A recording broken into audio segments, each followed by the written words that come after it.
Watch the truck. What is he doing? Oh! Literally hit the house. Dad, get over here. That's the ex-wife right here in the white. That's the ex-wife who lives in that house. This is her ex-husband in this truck going ballistic.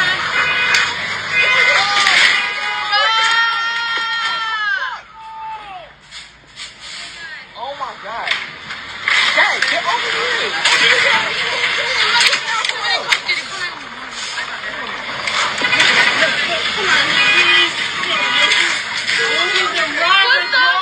I'm not saying that that man is a narcissist, but at minimum, he's a very toxic, dangerous person. And of course, if you're new here, I'm a diagnosed narcissist, and I point out people's toxic traits and behaviors. What you see right there in that video happened in California, I think Los Angeles and whatnot, where the woman in the white was the soon-to-be ex-wife of the man driving that truck. She filed for divorce and refuses to take him back, refuses to let him live back in the house, and that's his reaction right there. His reaction is to get into his dump truck, run into the bed, run like where he hit the house at. That spot where he hit the house is where her bedroom is at, because he used to live in the house. He knows where the bedroom is at. He was trying to hit the bedroom with his dump truck. And you see, he was tearing up other people's cars in the neighborhood as well. He was backing into people's cars and things of that nature, blowing a horn, stuff like that, trying to intimidate this person. Having a pretty much a psychotic break or some possible narcissistic rage. Either or is very, very dangerous. You get a lot of people that just say, why don't you just leave that toxic relationship? Why don't you just leave them? If like you're not happy, just leave them, you know?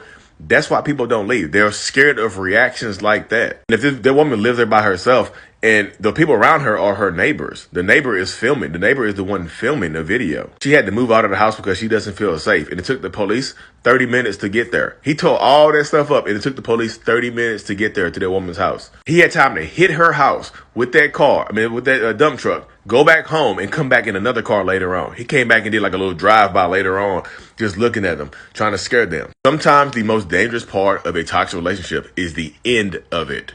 Trying to leave it, trying to get out of it, because post-separation abuse is an actual thing, y'all. But just because you leave the relationship doesn't mean the toxic, abusive behaviors stop. Sometimes they can amplify and get worse because that person, that narcissistic person, toxic person, whatever, thinks that you belong to them and they don't want to see you with anybody else.